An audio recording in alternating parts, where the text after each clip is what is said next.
Pemirsa, pembelajaran tatap muka terbatas bertahap ini sudah dilakukan 100% di kota Surabaya. Apabila ini sudah berhasil, maka sistem shifting atau juga gelombang ini akan dileburkan dan dihapus dan seluruh siswa bisa masuk secara bersamaan. Apakah Surabaya sudah siap dengan hal ini? Dan apakah kondisi COVID-19 di kota Surabaya sudah memungkinkan untuk PTM 100%? Hal ini akan dibahas di Dialog Titik Tengah bersama saya, Fatma Ayu.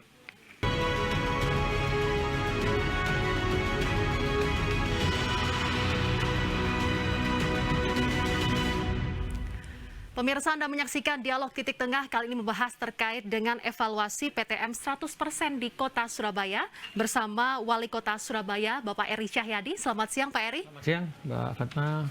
Baik. Selamat sehat selalu. Sehat selalu untuk kita semua, terutama bagi siswa-siswa yang saat ini juga sudah melakukan PTM 100% secara terbatas dan juga bertahap. Dan ini juga dilakukan di semua jenjang, baik itu TK, SD, SMP. Sejauh ini evaluasi yang dilakukan oleh pemerintah kota Surabaya seperti apa, Pak? Jadi kita sudah melakukan evaluasi dari beberapa hari pelaksanaan PTM ini. Maka kita bisa tahu asesmen yang kita persyaratkan ketika ada tatap muka sudah bisa berjalan dengan baik. Karena apa sih, asesmen ini kan fungsinya untuk memberikan keyakinan kepada wali murid, memberikan rasa nyaman kepada anak-anak sekolah. Yang terakhir adalah juga kita ini memastikan bahwa proses tatap muka ini, tatap belajar tatap muka ini juga sudah bisa dilakukan di kota Surabaya. Karena hari ini di kota Surabaya memang kita lakukan secara 2 shift. Jadi 3 jam, setelah itu berhenti, ganti gelombang kedua. Karena apa sih? Karena di SKP 4 Menteri dipersyaratkan salah satu bunyinya adalah berjarak 1 meter. Karena kalau kita tahu dalam satu kelas itu 32 maksimal, itu jaraknya 50 cm, 50 cm. Karena itu ketika kita menjalankan 1 meter secara otomatis ada yang terbagi menjadi gelombang kedua. Karena kan maksimalnya 6 jam, maka kita pakai 3 jam, 3 jam. Tapi kita lihat posisinya seperti apa. Nanti dievaluasi ke depannya bisa diperpanjang jadi 4 jam. Atau kita jadi lebur jadi 1 yang nanti fungsinya bisa masuk pagi semua, tidak ada shift, gelombang.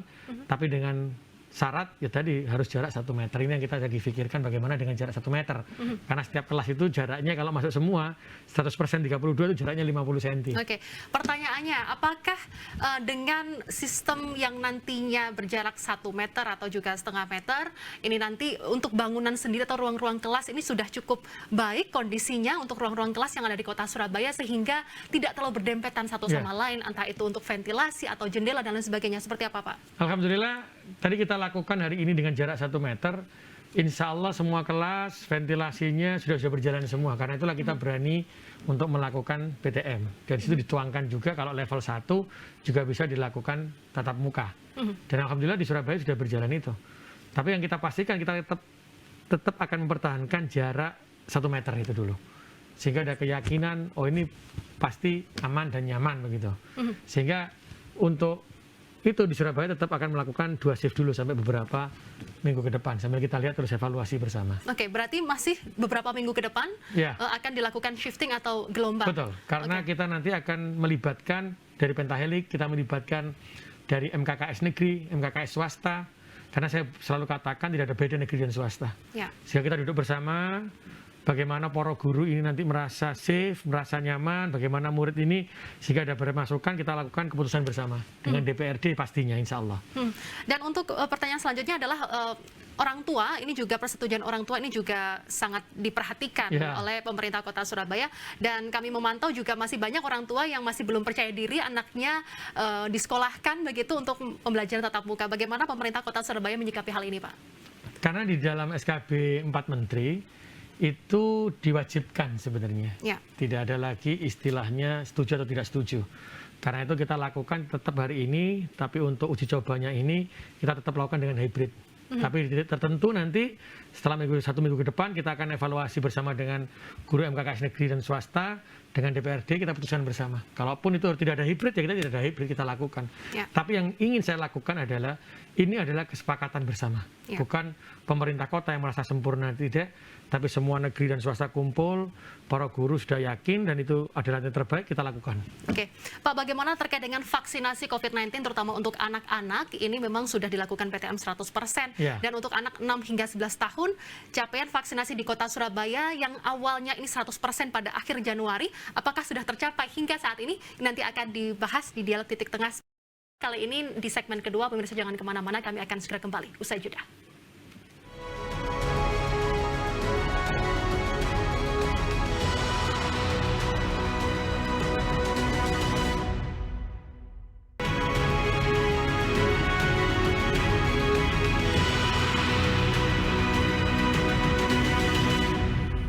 Pemirsa, Anda menyaksikan Dialog Titik Tengah, kali ini membahas terkait dengan PTM di kota Surabaya dan masih bersama Pak Eri Cahyadi selaku Wali Kota Surabaya. Pak, untuk capaian vaksinasi untuk anak ini seperti apa? Karena di statement sebelum-sebelumnya begitu bahwa Surabaya ini menargetkan akhir Desember atau juga awal Desember, awal Januari, ini untuk vaksinasi anak bisa 100%. Namun hingga hari ini masih belum 100%. Seperti apa? Hari ini sampai dengan hari ini 73,5%. Ada beberapa hal yang tidak bisa kita lakukan, karena salah satu persyaratan untuk melakukan vaksinasi ini adalah anak-anak yang sudah melakukan vaksin wajib seperti DPT, cacar, itu harus 1 bulan baru bisa divaksin. Dan kalau kita mau lihat umur 6, berarti kelas 1, kelas 2, itu vaksinnya kan terus berjalan, vaksin wajibnya. Sehingga ini menjadi mundur. Sehingga kita harus menunggu 1 bulan lagi. Tapi kalau dari yang belum tervaksin, vaksin wajib ya, itu bisa kita katakan sudah 100%. Tapi karena faktor-faktor ini, maka kita tidak bisa menyelesaikan dalam waktu ini 100%-nya di bulan Desember dan Januari target kita. Tapi insya Allah kami bisa lakukan itu, kita punya datanya. Jadi berapa orang yang memang tidak bisa kita vaksin, tapi kita baru bisa vaksin di bulan Februari. Bagaimana Pemkot Kota Surabaya ini sendiri menjamin keselamatan dan juga kesehatan bagi anak-anak yang memang vaksin belum 100%. Ya. Tapi bagaimana pemerintah Kota Surabaya ini menjamin apabila PTM 100% ini dilakukan, bagaimana penjaminan untuk kesehatan dan juga keselamatan mereka saat di sekolah? Ya, meskipun di SKB 4 Menteri tidak disebutkan kewajiban anak-anak untuk vaksin terlebih dahulu. Tapi saya memang punya keinginan divaksin semuanya. Tapi ketika belum divaksin, apa yang bisa mereka yakinkan? Satu, ketika masuk ke dalam sekolah itu pasti ada peduli lindungi. Yang kedua, ada cek suhu tubuh. Yang ketiga, itu ada hand sanitizer, cuci tangan dulu, atau hand sanitizer baru masuk ke kelas. Di dalam kelas, itu kita berikan jarak 1 meter. Tidak boleh lepas masker. Yang ketiga, tidak ada istirahat. Ya. Tidak ada istirahat, sehingga apa? Ketika dia waktu istirahat cuma hanya relaksasi di meja saja. Yang keempat, tidak boleh ada kegiatan yang ada di luar kelas. Disitulah kenapa guru itu bisa memantau, sehingga jarak tetap dijaga, protokol kesehatan juga tetap dijaga. Karena kan sebenarnya dari droplet dan dari droplet yang dekat ya. Sehingga itu kita pastikan bahwa tidak ada yang dekat. Ketika mereka pulang pun, itu harus ada yang memastikan itu dijemput, Pak. Ketika dia belum dijemput, maka ada ruang tunggu, tempat-tempat tunggu sendiri. Yang mereka tidak boleh kemana-mana, ketika dijemput baru dia boleh keluar. Keluarnya pun bergantian per kelas. Yang ini kita pastikan, sehingga apa yang menjadi syarat kita pada waktu akan membuka PTM ini harus dijalankan, dan itu setelah kita evaluasi, alhamdulillah sudah dijalankan seperti itu. Prosedur protokol kesehatan ya, begitu, Pak. Sehingga protokol kesehatan pasti tetap harus dijaga. Saya tertarik dengan aplikasi Peduli Lindungi. Ini memang harus diwajibkan saat kita masuk sekolah. Kita wajibkan. Masih ada, Pak, sekolah yang belum menerapkan Peduli Lindungi. Apa konsekuensinya? Jadi memang kita kan menunggu barcode. Ada seperti kemarin, mohon maaf, di Santa Maria, menunggu barcode-nya turun. Jadi ini yang kita lakukan. Tapi yang kita pastikan dalam masa uji coba seminggu ke depan ini sudah kita lakukan seperti itu. Tetapi yang terpenting adalah sebenarnya ketika anak ini akan di kelas adalah jarak di kelas, protokol kesehatan, terutama masker di dalam kelas tidak boleh dilepas, dan dia tidak ada, mohon maaf, istirahat. Karena apa? Anak kecil ini susah diatur ketika dia lari-lari kemana. Nah ini memang kita pertahankan tetap ada di kelas. Sebenarnya kekuatan kita atau meyakinkan kita bahwa penularan itu bisa dieliminir atau bisa dihilangkan ya ketika ada di dalam kelas tadi. yang paling penting ada di dalam kelas. Ketika dia datang kan langsung masuk, Ya. langsung masuk kelas. Sebenarnya ada di sana. Salah satu itu faktornya adalah peduli lindungi. Jadi insya Allah nanti juga akan kita lakukan semuanya, untuk semuanya dalam masa uji coba 1 minggu ini. Memang kan ada yang menunggu barcode, ada yang menunggu ini, kita menunggu antriannya itu. Oke, itu Ya. sangat teknis begitu ya Betul, Pak ya, ya. dan akan dipenuhi oleh Pasti, pemerintah insya Allah Kota akan dipenuhi, Surabaya. ya. Oke, untuk peran Satgas sendiri ini apakah sudah berjalan dengan baik Satgas yang ditempatkan di tiap sekolah yang ada di Kota Surabaya? Kalau Satgas kita memang sudah siapkan semuanya, bahkan memang ada Satgas yang anak-anak di setiap sekolah juga ada Satgas. Bahkan kemarin ketika di SD Muhammadiyah, Satgas RW pun datang ke sana, Ya. ikut melihat, ikut memantau. Sehingga apa? Inilah yang membuat saya merasa bangga kepada masyarakat Surabaya. Ketika sudah dilakukan seperti ini TTM, maka semua stakeholder yang ada di Kota Surabaya, bahkan Satgas kampung itu juga datang ke sekolah itu untuk memantau, untuk melihat, memberikan saran, memberikan arahan. Dan ini yang saya harapkan terus ada rasa empati dan rasa gotong royong di sesama masyarakat Surabaya, yang ini menjadi ciri khasnya, sehingga saya yakin kita bersama-sama pasti bisa melewati masa pandemi COVID-19 ini, baik melalui tatap muka sekolah maupun kegiatan yang lainnya. Oke, Pak, apakah ada skenario yang sudah dilakukan oleh pemerintah Kota Surabaya, baik itu dalam bentuk tertulis yang dituangkan dalam bentuk peraturan apabila ada kasus COVID-19 yang ditemukan, baik itu murid, guru, atau pelaku sekolah itu sendiri apabila terkena COVID-19 saat pembelajaran tatap muka berlangsung? Seperti Ya, apa, Pak? sudah kita lakukan, Mbak, karena di SKB 4 Menteri juga sudah jelas. Jikalau dalam satu sekolah itu ada yang terkonfirmasi positif, maka dia harus berhenti 14 hari, diberikan semua, kita lakukan kontak erat. Setelah itu selesai kita lakukan, 3T-nya kita lakukan, baru bisa dilakukan tatap muka kembali. Jadi tahapan-tahapan itu juga sudah kita lakukan. Peraturan-peraturan itu juga kita sudah tertuliskan sesuai dengan yang diterapkan dalam SKB 4 Menteri. Apakah itu juga sudah terserap dengan baik dengan pihak sekolah? Sudah. Dan bagaimana terkait dengan testing yang nantinya juga menurut SKB 4 Menteri akan ada testing secara acak? Bagaimana pemerintah Kota Surabaya untuk menyiapkan hal ini agar testing tersebut bisa dilakukan secara merata dan juga baik untuk mencegah adanya penyebaran COVID-19? Ini nanti akan dibahas di segmen berikutnya. Oke. Pemirsa jangan kemana-mana, kami akan segera kembali usai jeda.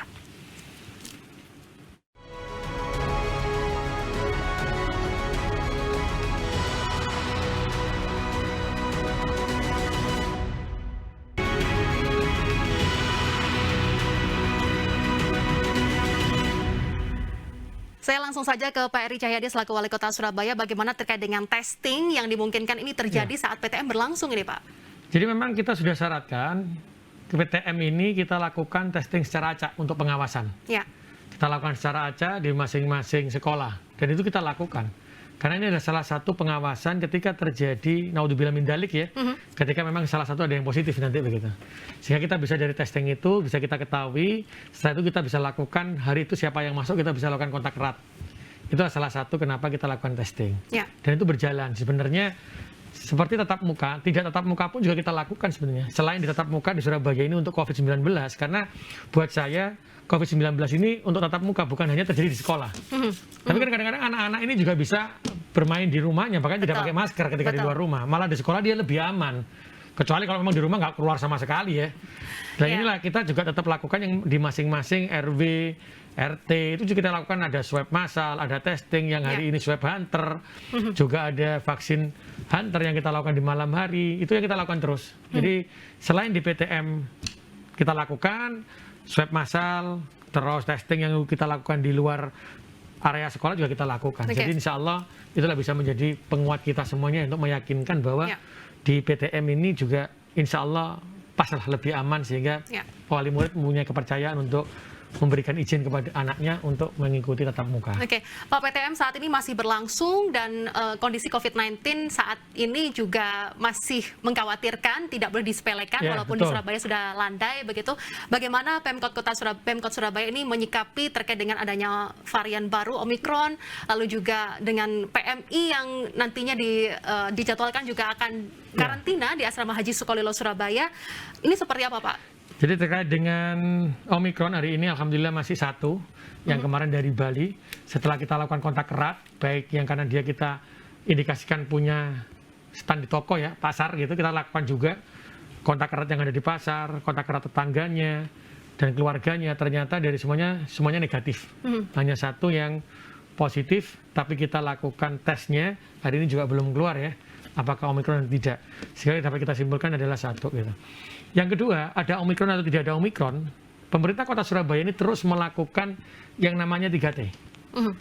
Tracing, testing, treatment. Itu kita lakukan. Swab massal, swab hunter. Ketika kita ke lapangan ada yang di swab ternyata dia belum vaksin, kita kasih vaksin hunter juga langsung vaksin di tempat. Itu kita lakukan tiap hari. Ya. Karena itulah kalau saya tidak lakukan tiap hari, maka kita tidak bisa mengontrol sebenarnya Surabaya ini landai atau tidak. Karena saya khawatir juga. Maka itu tetap akan dilakukan itu setiap hari yang kita lakukan. Yang kedua, juga kita lakukan protokol kesehatan, sosialisasi. Dan yang terpenting hari ini adalah kita tetap mempertahankan dan meminta kepada satgas yang ada di masing-masing kampung. Jadi pada waktu setelah liburan ada yang tanya, Pak, kalau pulang dari liburan gimana? Makanya kita koordinasinya dengan satgas-satgas tadi. Ya. Ketika dia sudah pulang, dengan sudah menunjukkan dia sudah diadakan swab, ya sudah. Tapi kalau belum ada yang laporan kita datangi untuk melakukan swab. Jadi saya ingin membangun Surabaya ini dengan rasa kolaborasi, bukan hanya kerja pemerintah saja. Karena pemerintah itu tidak akan bisa menjadi sempurna, tidak bisa bekerja maksimal tanpa kita bekerja sama dengan seluruh warga. Tapi seandainya seperti yang di Surabaya sekarang, warganya yang bergerak, insya Allah kota ini pasti akan tenang begitu. Bagaimana dengan antisipasi kedatangan PMI sendiri, Pak? Ya, atau juga ketika PMI kita sudah koordinasikan dengan Pak Pangdam, karena Pak Pangdam saat ini adalah menjadi koordinator ya. Jadi ketika Juanda dibuka maka ada PMI. Di situ disampaikan oleh beliaunya bahwa PMI nanti akan ditampung di asrama haji. Betul. Selain juga ada tempat-tempat hotel yang jikalau tidak memungkinkan ada di asrama haji. Sehingga disinilah semuanya disampaikan oleh Pak Pangdam itu akan ditanggung oleh negara biayanya. Ya. Jadi ada 10 hari atau 7 hari sekarang yang berubah menjadi 7 hari sudah dilakukan semuanya di sana. Dan kami sampaikan kami akan siap support untuk tenaganya. Ketika ada di asrama haji ataupun di hotel, kami pemerintah Kota Surabaya, ketika itu adalah warga Surabaya yang memang ada dikumpulkan di satu tempat, maka kami siap untuk support tenaga kesehatannya, baik itu Satpol PP-nya untuk menjaga. Tapi sebenarnya kami juga apapun nanti diperintahkan Pak Pangdam dan Bu Gubernur kami akan lakukan karena kami harus menjaga kota kami, kota Surabaya.